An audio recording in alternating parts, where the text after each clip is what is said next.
couldn't be here. So yeah, and if you guys have any questions, just put them in the chat, and I'll either, or you can also unmute and ask me, and I'll do my best to answer, or you can put them in the chat, and I'll read it and then answer it. All right. So today I'll be talking to you guys about MATLAB, which is basically short for matrix or matrices lab. It's a pretty good skill to have because it's pretty versatile. It helps you with a lot of stuff. You can use it for things like statistics, probability, signal processing, image or video processing, like even digital hardware simulation, all that kind of stuff. And you use it a lot in engineering jobs, like a lot. So you might as well learn it now. So yeah, let's get started. So first of all, we have our MATLAB environment. Here, you'll be able to see all your the scripts that you can currently run or execute. You'll also be able to manage all your files, be it like deleting, adding files, all of that. You will only be able to run the scripts that are here. If you try to run another script, a script that it's in another folder, you will have to either add that script to this current folder or change your current folder using this arrow right here to that other folder so you can run that script. Next, we have the editor, and you will be spending most of your time in MATLAB. You'll be using it to section and structure your script. So yeah. Down here, we have the command window. You will see all of your output, except for obviously graphs and all that in here. You can see an example here. I just ran my script, and it just gave me the result, b equals this vector. You can also use it to just run like one-off commands. By that, I mean like you can just do like x equals 5, b equals 7, and then you can do like x plus b, and then it'll give you 12. It's different from the script editor because, as I said, you can only do like one command at a time. So yeah, keep that in mind. You run your script with this button right here, run, obviously. And this will run all of the sections of your script. So if you don't care about any order of how the sections run, then use that. However, if you want to run section by section, you can either use run in advance or run section. Run in advance just saves you the trouble of like having to go click on the next section that you want to run, but they basically do the same thing. And this is useful for when you want to see basically what your code is doing mid sections. So like, let's say that you want to see what a graph looks like at a specific point in your program. You can use the run section option. And over here, this is my favorite part about MATLAB. You have your workspace. You can see all the variables that you have available and the values that they contain. So in this case, you can see we have a equals 4, and then b, c, and d are equal to these vectors and matrices. They're really useful for debugging and just knowing in what state your script is. And yeah. Okay, so now moving on, we have the keeping your code organized section. First of all, a tip, do not use spaces in your file name or folders. Instead, use underscores. MATLAB doesn't like them, and you will run into a lot of problems if you do. And even with most programming languages, you should try to stay away from spaces. Just use underscores. They look cool too. So now, when I say keep your code organized, I mean the add comments section your code, and you should describe what the code is doing, because it will be really helpful once you're trying to get back to the like months later, you're trying to improve your script or make it do something else. And you will find it pretty useful that you are already saying, okay, this function does this in this specific way.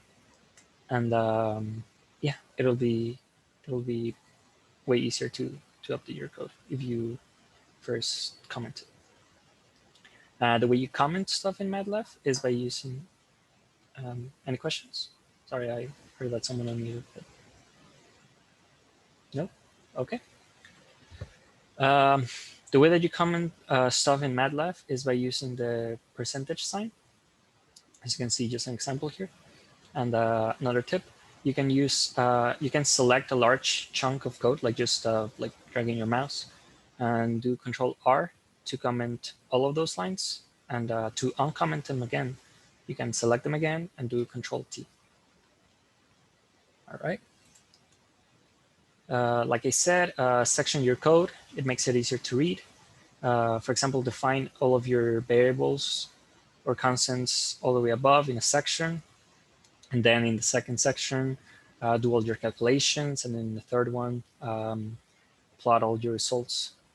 The way you section your code is by using a double percentage sign. And I'll be showing you an example of that soon.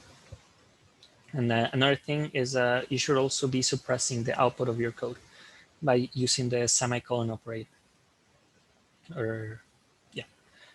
And what I mean by this is that if you declare a matrix in MATLAB with, like, say, 36 rows and 36 columns, and you don't use the semicolon, your command window will show all of those columns, and it's gonna be like a mess, and you don't want that, unless you actually want to see it. But usually just do a semicolon, and actually MATLAB is will tell you about it. We'll try to remind you. It's gonna do like this squiggly red line underneath it, and if you don't want to use it, you don't have to. But it's nice to use. And here I have an example of how to section or comment your code. Here I'm doing the first section, which is just like a functional verification of my assignment. And then the second one, I'm doing like setting everything up. And then the third one, I'm doing some simulation and all that. And you can see all of the comments. I try to be like precise, or at least the people that wrote this code. And yeah, all right. Now moving on to the next one. Defining variables. In MATLAB, you can use scalars, vectors, and matrices. And as with other programming languages, all variables names must start with a letter and then be followed by either letters, digits, or underscores. So don't be using things like @ pound, or exclamation sign. Another thing to remember is that you should avoid creating variables with the same name as the names of functions or keywords. And this is mainly because if you're trying to use those two at the same time, it's going to create a mess. It might even just straight up give you an error, or just call the wrong function or do the wrong thing. And you don't want that. Like, just stray away from using the same names.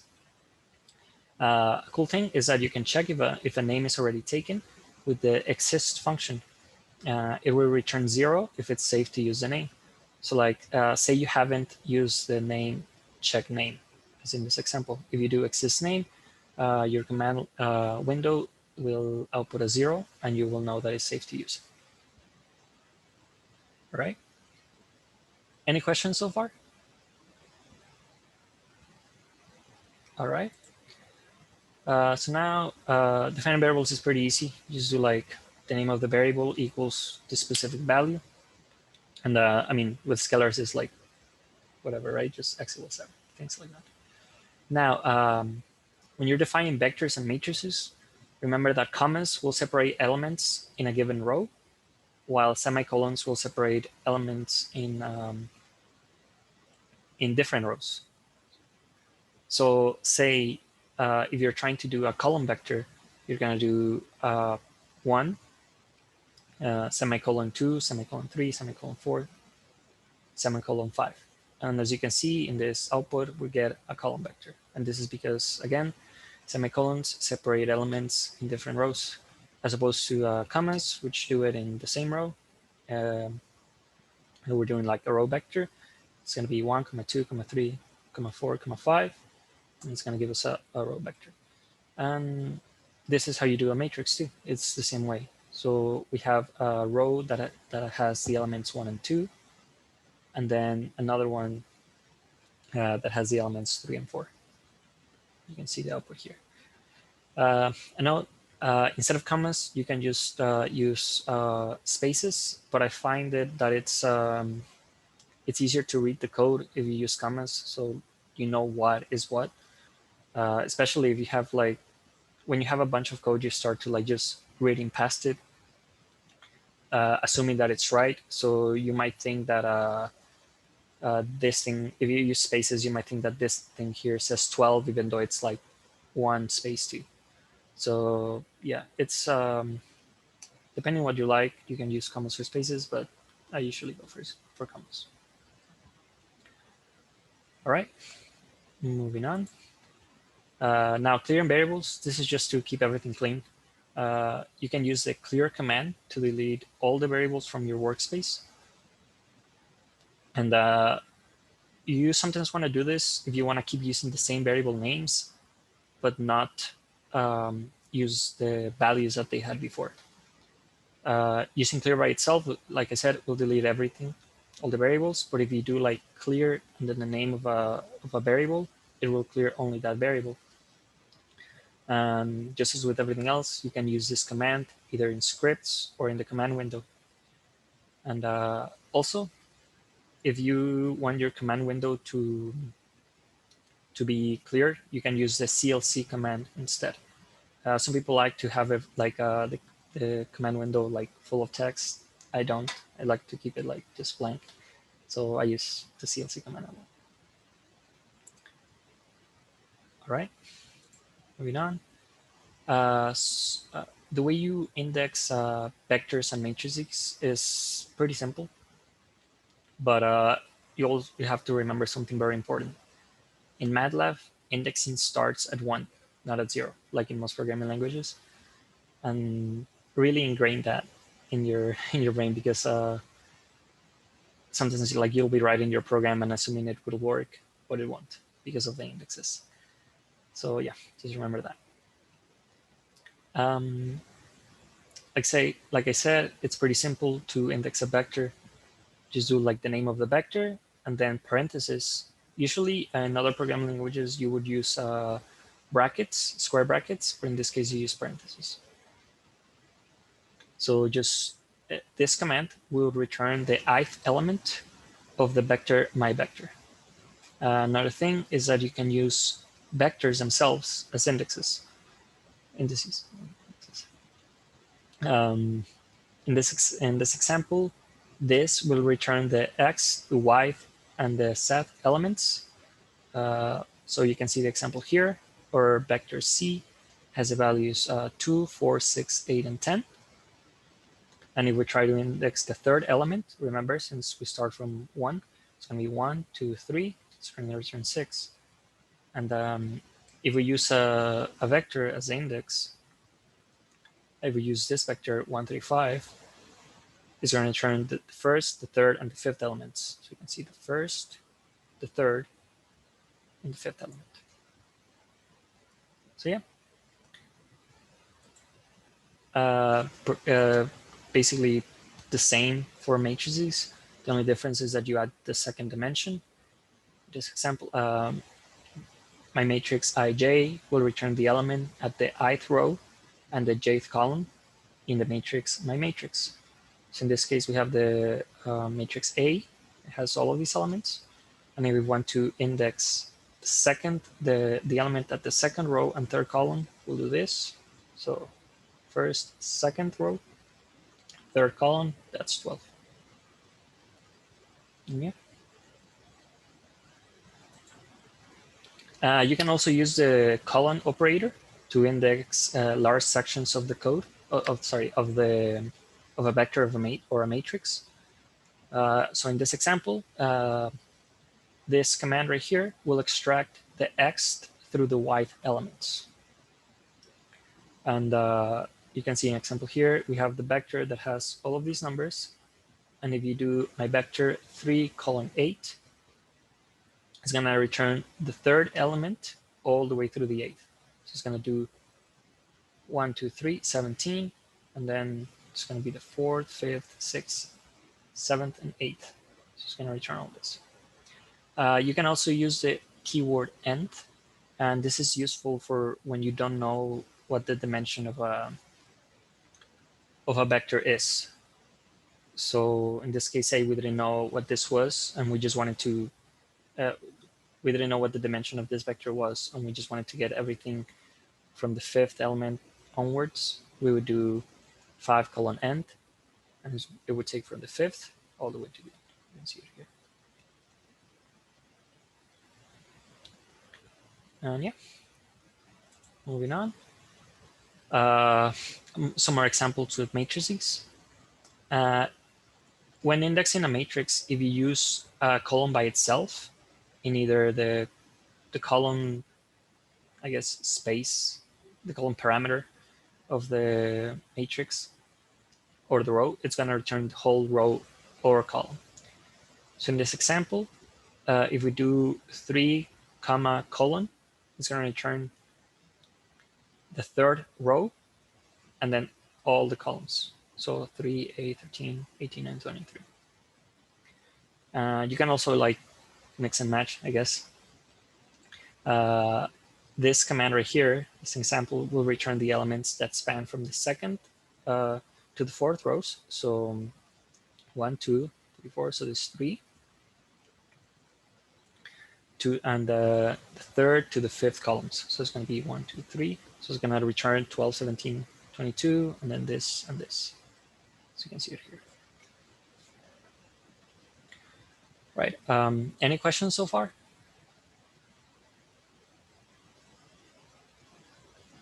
All right. So continuing. So now we get to matrix and element-wise operations. Let's say that you want to square every element in a matrix. You just do like, oh, that's easy, a square. It will not give you the expected answer. And that is because that is a matrix operation, not an element-wise operation. If you do this, what you're doing is basically taking the dot product of A, which is just like A times A in a matrix-wise fashion. So like the first row and then first column times the first row, and then adding all the elements together, and that gives you the element of the first column and row, and so on. To achieve this, squaring every single element, what you would do is using the dot operator, as you can see it being used here. You can see in the example, if we do a square, it's going to give us basically a times a. But if we do a dot power 2, it's gonna square every single element. So you can see 1, 36, 121, 256, 441. And the dot operator is very useful because it basically replaces what you would do with loops, which I'll talk about just in a few slides. If you wanted to achieve this without the dot operator, you would have to do something like a double nested loop, which is not hard, but it takes a bit of time compared to just this thing.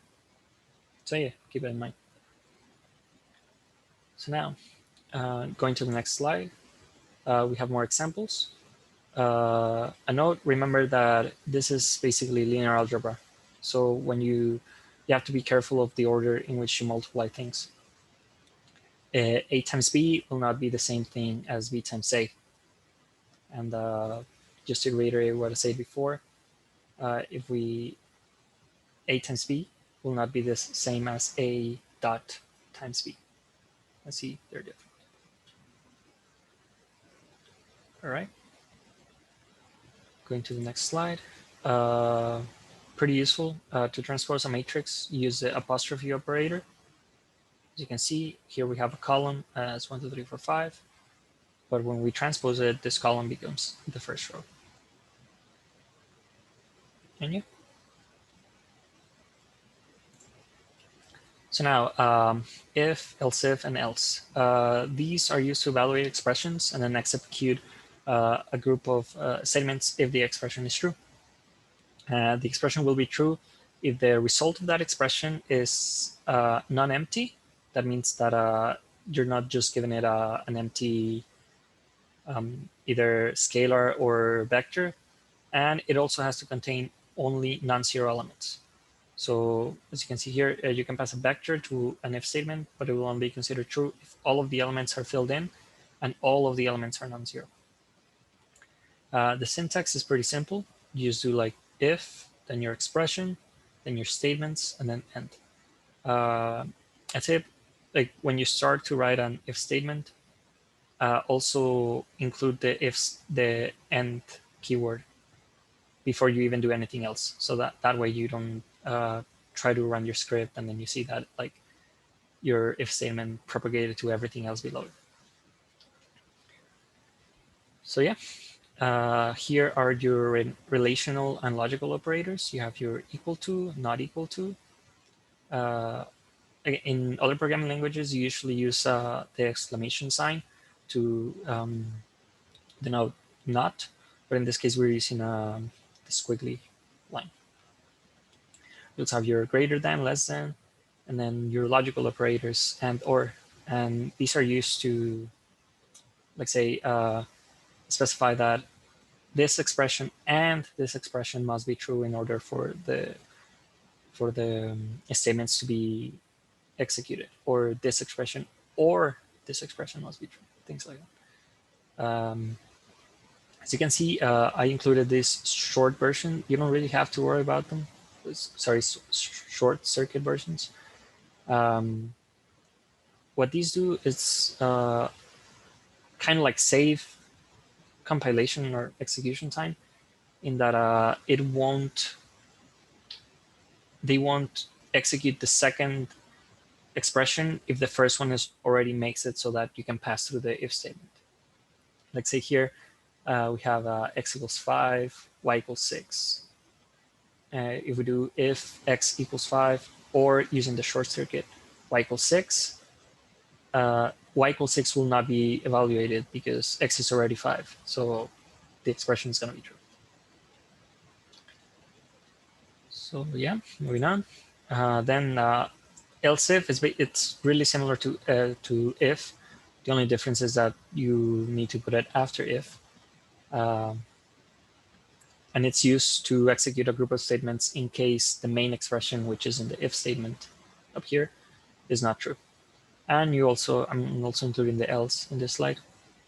It's basically like if everything else fails, then just execute these statements. And remember, you also have to include your end keyword. So in this case, we have our example. We have r equals true, s equals false, t equals true, and then to show you that passing a vector works, h equals 1, 1, 0. So we're saying, okay, if r and s, basically if true and false, which is going to equate to false, or h, then this will be printed. And just a quick note, you can't use the short circuit versions of the logical operators if you're using a vector.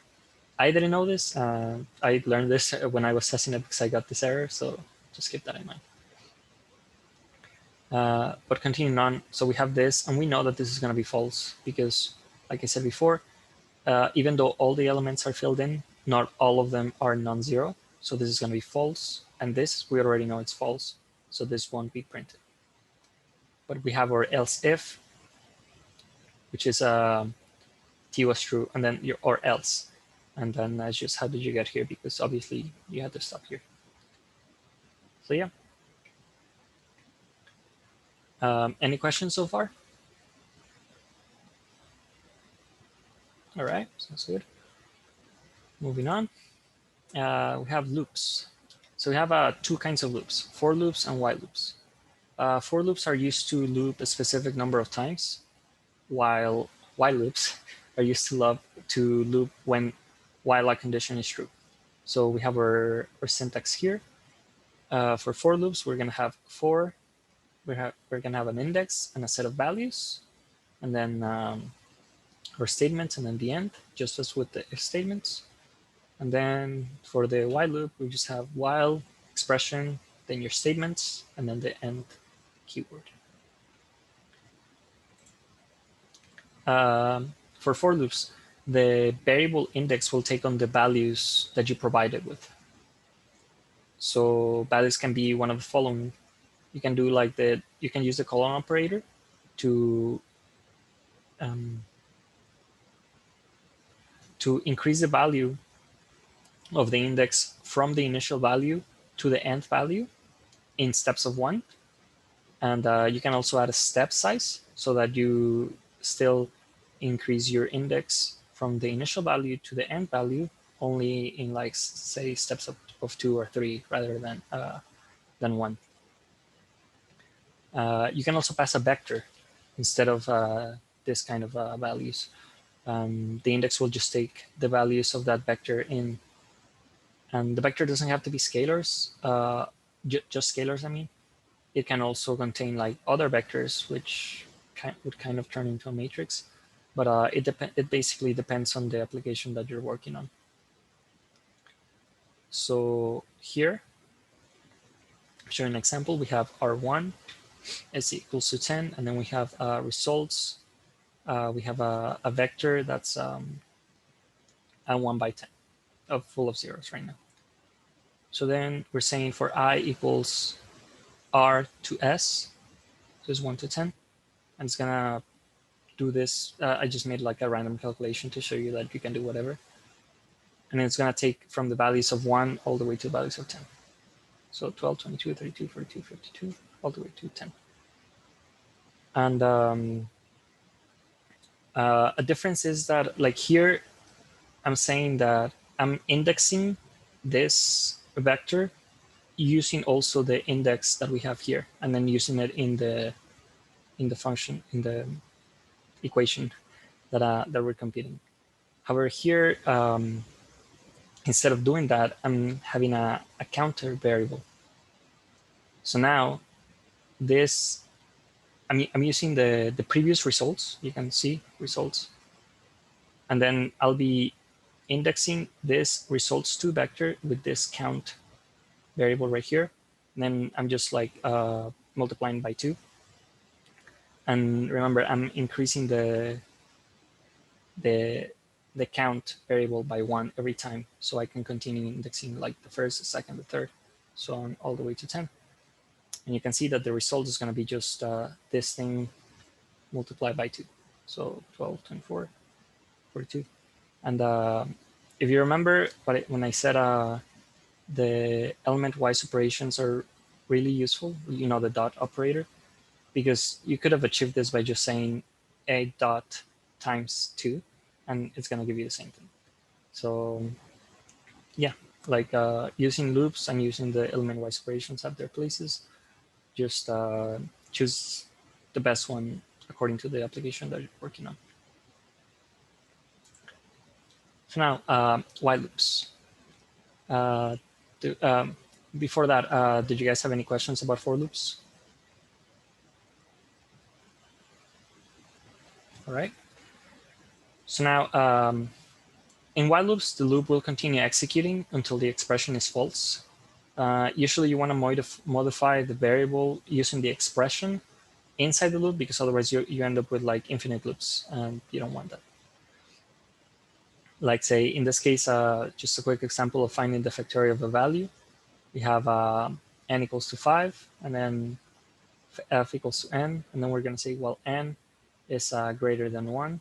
We're going to decrease n and then multiply f by that value. So we're going to like 5 times 4, and then times 3, times 2, times 1.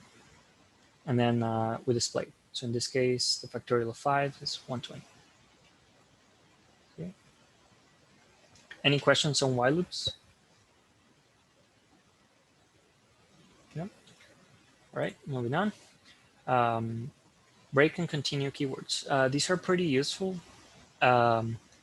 Break is used to exit the loop regardless of whether there's still values to go through or if the expression is true. I have an example here.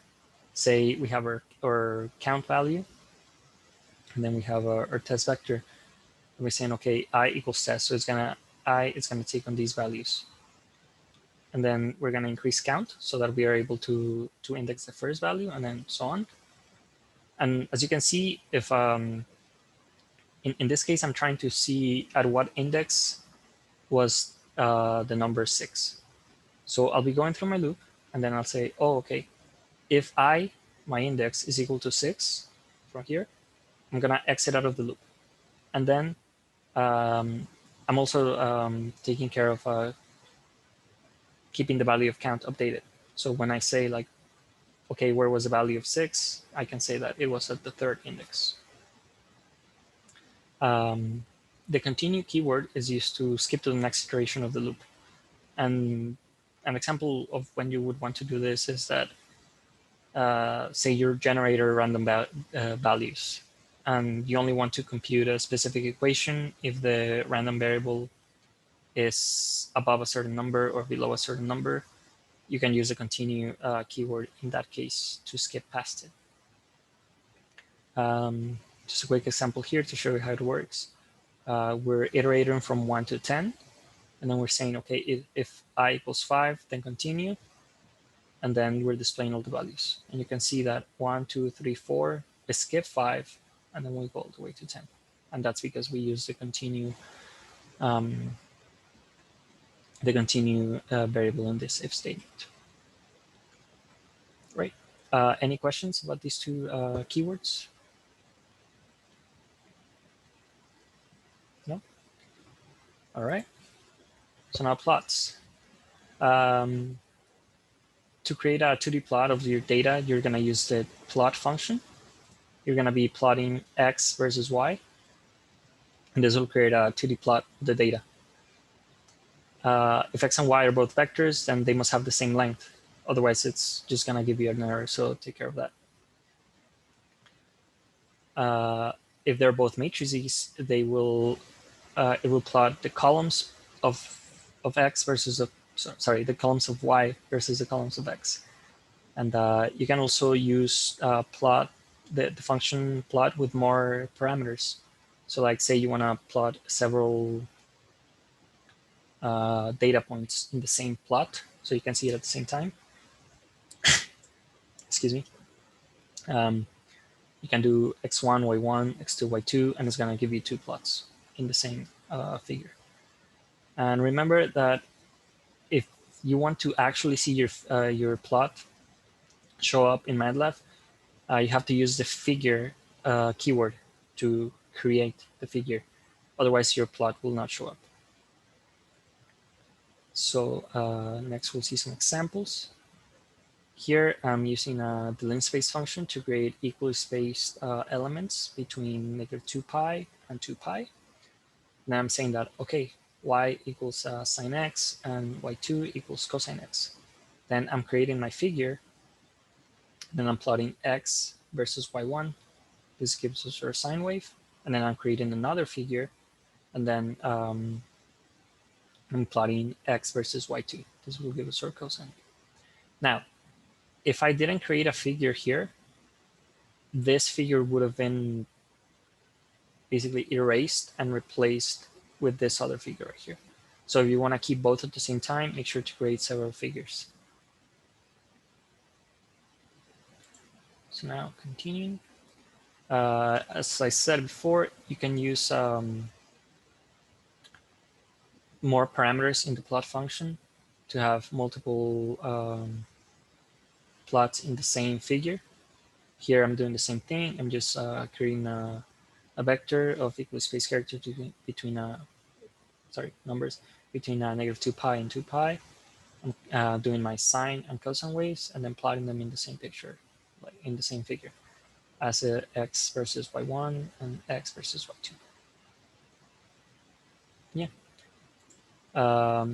I'm also here showing an example of what it would look like to, to plot matrices versus vector. And in this case, I have my y matrix, which is just this 16, 2, 3, 13, using the magic function. We'll talk about it right now. And then we have our x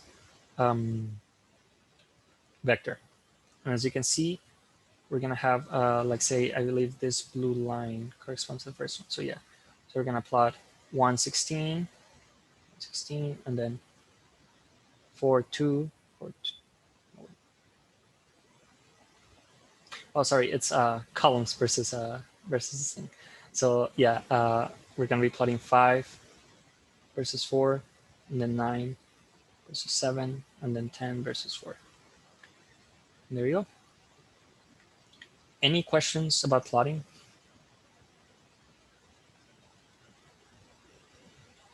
All right, you guys seem to be really getting it. Next slide. So now functions. Function is just a group of statements that perform a task, and you basically use them to avoid rewriting code. This is useful if you know you're gonna keep using the same chunk of code again and again and again, instead of just copying and pasting it every single time you want to use it. Just put it in a function and call that function in one line every time you want to use it. Functions in MATLAB, compared to other programming languages, are defined in separate files. The way you do it is by doing function, and then you have your outputs, and then the function equal the function name. This will be your inputs, and then the statements that you want to the statements that you want the function to execute. And these statements should also give values to your wait, sorry, I messed up here. This statement should give values to y1 through yn to your outputs. I'll be showing you an example of this right now.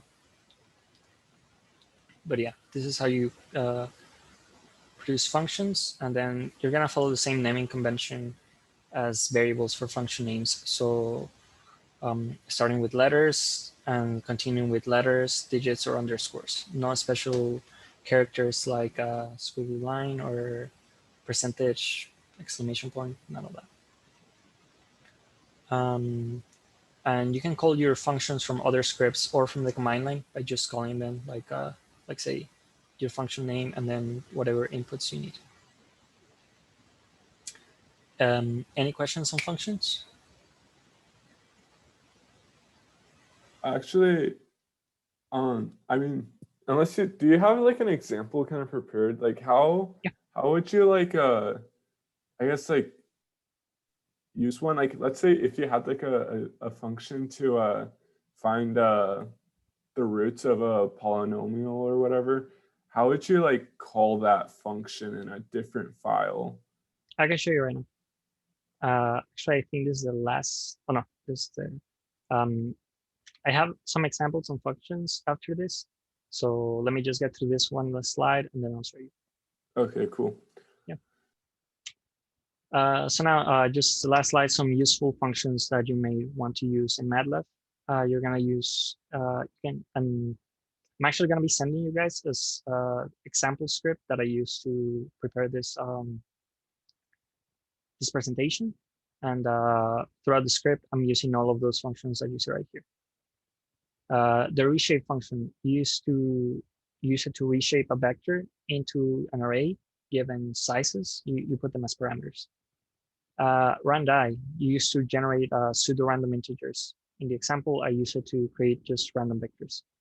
Zeros just either generates the value of 0, or matrices or vectors full of zeros. It's useful to like just have like placeholders for when you want to like declare variables but don't have values for them yet. This function is basically just display when you want to give information to a user or something. And these two kind of go together. Num2string. use it to convert numbers to strings, because you cannot just combine strings like text and numbers, because MATLAB doesn't like that. So you have to use you have to convert your numbers to strings before you can print them. And magic, it's used to create a square matrix with equal row and column sums. I haven't really used this before, like in actual applications. I just use it for this, but I thought it, like, you guys might want to explanation for it. And then linspace. It's used to create vectors of evenly spaced elements between two numbers. As you might remember, I used that in when creating the sine and cosine waves, the values for the sine and cosine waves. And yeah, so that's it for the presentation. I'll show you some examples right now. Let me just turn on my light, please. There you go. So right now you guys should be looking at my MATLAB application. And this is the script, the example script that I was telling you guys about. So I could either run the whole thing, and as you can see, like, it's plotting all this stuff, but I'll show you how to run it by sections. So I'll just clear here and clear here. So I run my section, just defining variables. I can see my column vector, my row vector, my square matrix. And if I do like run in advance, you see how it takes me to the next one. It's basically just avoiding you having to like scroll down and click. But here you can see all of your outputs. You have the if and else, the loops, and the plots. Yeah, and I'll be sending you guys this. And now, Jordan, this is your example. So here I'm just using a function. I'm loading this mat file. I actually do not know how to make these. I got these from like a professor, but like I thought it would be good to show you guys. But so I'm loading this data file, and then I'm calling I'm declaring a num matrix with this specific size, and then I'm doing a loop, and then I'm calling my QR function, which I'll show you right now. So like I said, you can just call it like as long as they're in the same workspace, or like in this case your current folder, you can just call it by calling the name and then whatever parameters you need for them. In this case, I need my parameter is a matrix. Is MQR, is that a function inside of the class project data file? Yes. Well, in MATLAB, you don't really use classes, or as far as I'm concerned, you don't use classes. You can see it here in my current folder. It's just like there, and I'll show you right here. It's this is my function. Like I said, I'm writing, trying to be as detailed as possible. I'm trying to say what the function does. In this case, it will compute the QR factorization of all the matrices that I put in here. So I'll run it so you can see it. So here, it doesn't output anything because I didn't make it output anything. But you can click on these values, and then it will let you see the values. These are all my matrices, which I'm working on, which I think it's like, yeah, 1,000 of them. Then I can go back here and show you my my function. I'm saying that how it works, and then here I'm declaring all of my like initial like variables or whatever. And then I'm doing my loop. And then in every step, I'm saying why I'm doing the step and how it works. And when I was doing this assignment, it was really useful just to like have everything planned out, so I could just see it. and then make sure that everything was right. Okay. And then wait, so the reason it works is because like the MQR, that file is in like the same folder as like my script. So like you can just call it because it's in the same folder. that's correct. Yeah. If Okay. this my QR file was in another folder, and you try to call it from here, first of all, if the file was not even opened, it would just say like the file doesn't exist. But say that you had the file in another folder and then you just like double clicked on it and you open it on MATLAB. So now it's on MATLAB, but it's not in the current folder. So if you try to run it, what MATLAB will do is that it will try to tell you like, hey, this file is not in the current folder. Do you want to move to that current folder? And then you might say yes or no, but it's just easier to just put it in the same folder. Okay. Mm-hmm. And I'll show you the output of QR. So just in case you guys don't know, QR factorization just basically factorizes every matrix into two matrices. And if you multiply them together, they're going to give you the initial matrix. As you can see here. And all of these values generates 10,000. So here I'm using functions. I'm using, and this is the assignment that I was using. This function, it's pretty big, but yeah. And yeah. Oh, I almost forgot. I was gonna show you guys how to publish your code to a PDF, because that's what most professors like you to do. So now say you have your workshop example script. What you're gonna do is you're gonna select it, and then you're gonna go to publish, and then you're gonna go here in this arrow, and then you're gonna do publish workshop example, or whatever your script is. And I did it already. Okay.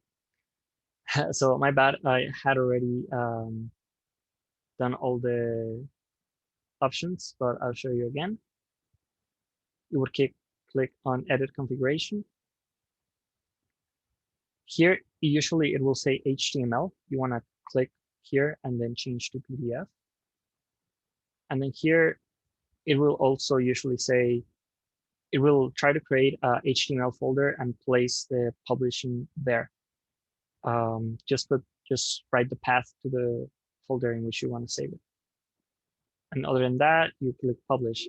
Right now it's going to give me an error because I already created it, and I would be deleting it, replacing it, I guess. But you know what? Let's do just a different name. Just put 0. And if I do publish, okay. Name is be a character. Oh, example D. Okay. Actually, not sure what's wrong. It should work, but regardless, that's how you publish your code, and this is what it ends up doing. And I forgot to tell you, but if you put like text right next to the double percentage signs, signs,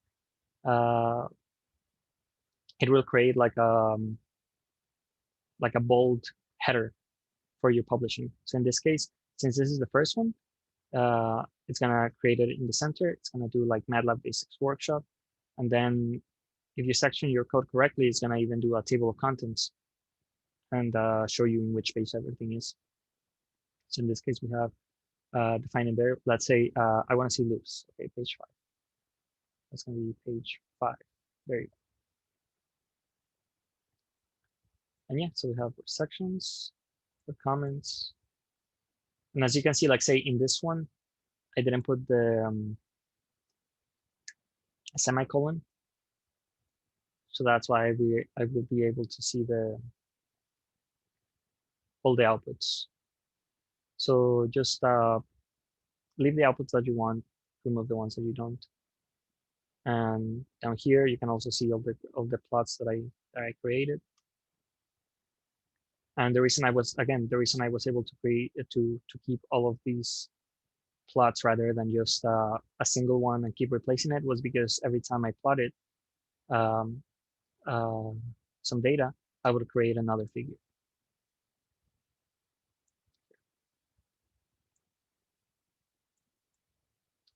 So yeah, that's it for publishing. Do you guys have any questions about that or anything really?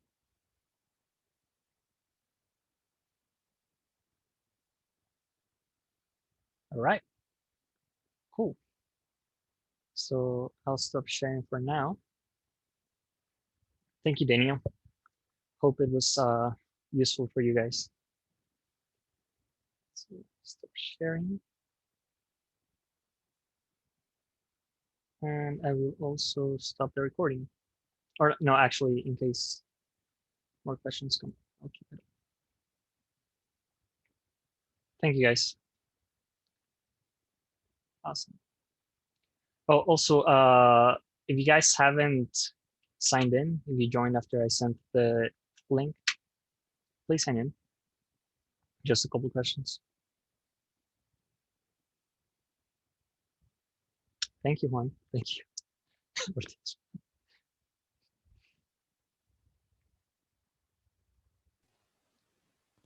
Thanks, guys. I was just gonna say, I think it might have not let you publish because you had the file open, the PDF file open. Right. Okay. Yeah, that might have been the issue.